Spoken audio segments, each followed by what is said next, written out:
अस्सलाम वालेकुम दोस्तों और साथियों, उम्मीद है आप लोग खैरियत से होंगे। सबसे पहले तो आप लोगों का शुक्रिया कि आप लोगों की वजह से मेरी एक छोटे चैनल की वीडियो जो है वो वायरल हुई है। और वो वीडियो थी विटामिन डी की कमी से होने वाले 5 ऐसे मसाइल जो हमें सामना करना पड़ सकते हैं। अगरचे मेरे उस चैनल पे जो लोगों की तादाद है वो सिर्फ 14,000 सब्सक्राइबर है, लेकिन इस वीडियो ने 1,20,000 से ज़ायद जो हैं वो व्यूज़ आए हैं और अभी भी ये ट्रेंडिंग में है। उसके लिए मैं आप सब लोगों का बहुत शुक्रगुज़ार हूँ।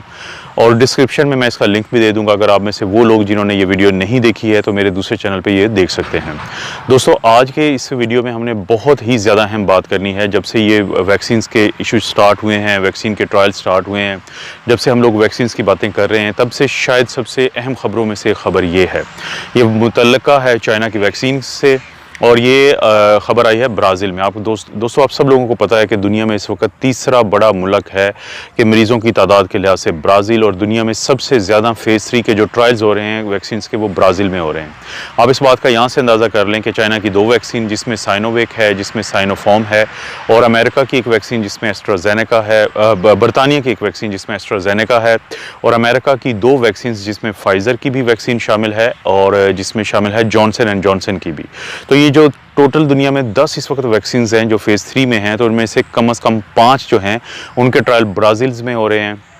और ब्राज़ील में इन ट्रायल के होने की 2 बड़ी वजूहात हैं। एक तो वहाँ पे नंबर ऑफ़ केसेस बहुत ज़्यादा है, और आप सब लोगों को पता है कि फ़ेज़ 3 के ट्रायल्स वहीं पे मुमकिन होते हैं जहाँ पे बहुत ज़्यादा लोगों की तादाद इन्फेक्शन का शिकार हो रही होती है, जैसे कि अमेरिका, इंडिया और ब्राज़ील। और दूसरी वजह ये है कि ब्राज़ील साउथ अमेरिका का एक ऐसा मुल्क है जहाँ पे इससे पहले भी बहुत सारे जो वैक्सीन के ट्रायल होते हैं, तो उनका इंफ्रास्ट्रक्चर बहुत स्ट्रॉन्ग है वैक्सीन के ट्रायल्स को लेके। तो अभी ये जो खबर आई है, ये आई है वहाँ का एक बड़ा एक म्यूनसिपैलिटी है, एक बड़ा शहर है, वो है सान पाउलो। तो वहाँ से आई है, और वहाँ से ये है कि जो साइनोवेक की फ़ेज़ 3 के ट्रायल्स हैं दोस्तों, वो होने हैं 13,000 वॉलंटियर्स पे, यानी 13,000 रज़ाकारों पे। अभी जो 9,000 जो रज़ाकार हैं उनका जो डाटा है, जब उसको एनालाइज़ किया गया है, तो सान पाउलो का जो गवर्नर है मिस्टर डोरिया, तो उसने ये बताया है एक ऑफिशियली, उसने ये बताया है कि ये जो वैक्सीन है साइनोवेक की, जिसका नाम कोरोना वैक है, जिसके बारे में मैं गुज़िश्ता एक वीडियो बना चुका हूँ कि इसकी जो प्राइस है वो तकरीबन $30 है नॉर्मली, लेकिन ये वो तमाम ममालिक जिनके साथ इनके मुआहदात हैं, तो शायद हाफ़ प्राइस पे भी उनको ये मिल जाए एक डोज़ की। तो वो जो कोरोना वैक है उसके बारे में उन्होंने बताया है कि जो 9,000 के जो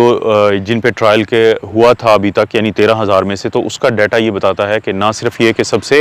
महफूज ये वैक्सीन है, बल्कि सबसे ज़्यादा कारआमद वैक्सीन भी है। सिर्फ 20% वो पेशेंट्स थे जिनमें कुछ ऐसे साइड इफ़ेक्ट हुए जो बिल्कुल भी सवेयर जिसको हम नहीं कहते, और 15% वो लोग थे जिसमें सर में दर्द हुआ या थोड़ा सा वॉमिटिंग की कैफियत हुई, लेकिन किसी एक में भी सवेयर साइड इफ़ेक्ट नहीं आए। और इसके अलावा जो एंटीबॉडीज़ जो पैदा की जाती हैं इन वैक्सीन की वजह से,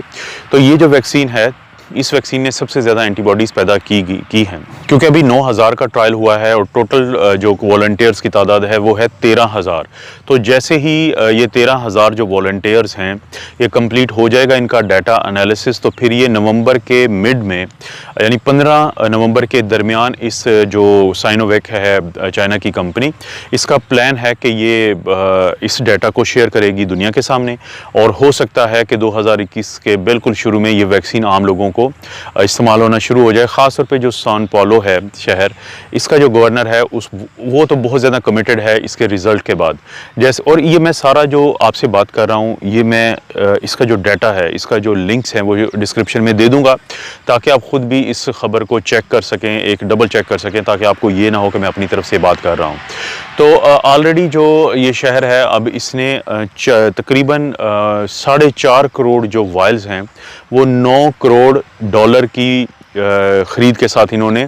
ऑलरेडी इनका प्लान है, और ये कमिटमेंट दे चुके हैं, कमिटमेंट ले चुके हैं कंपनी से, और ये जो है वैक्सीन को अपनी आवाम को लगाएंगे, क्योंकि उनका ये ख्याल है कि ये वैक्सीन बहुत ज़्यादा सेफ़ भी है और कारआमद भी है।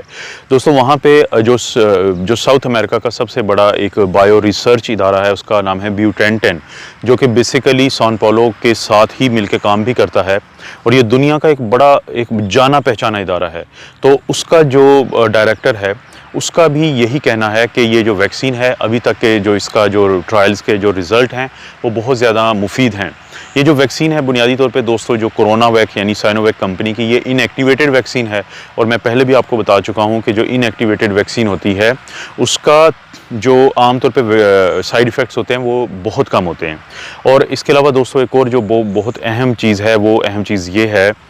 कि जहाँ पे चाइना की इस कंपनी को इतनी बड़ी कामयाबी मिल रही है, तो उसी वक्त में जो जॉनसन एंड जॉनसन है उसके ट्रायल अभी आर्जी तौर पे रुके हुए हैं। वो रुके हुए हैं अमेरिका में, ब्राज़ील में और अर्जेंटीना में। और साथ ही अगर हम गौर करें तो बरतानिया की जो वैक्सीन है एस्ट्राजेनेका, जो ऑक्सफोर्ड यूनिवर्सिटी के साथ मिलकर उन्होंने बनाई थी, तो उसके जो ट्रायल्स हैं वो भी अमेरिका में तो रुके हुए हैं, लेकिन वो ब्राज़ील में, साउथ अफ्रीका में और यूके में वो ट्रायल चल रहे हैं। लेकिन अब ये हम दोस्तों उस स्टेज की तरफ जा रहे हैं जहाँ पे फेज़ 3 के इख्तिताम की बातें शुरू हो चुकी हैं। और ये पहली बाज़ाब्ता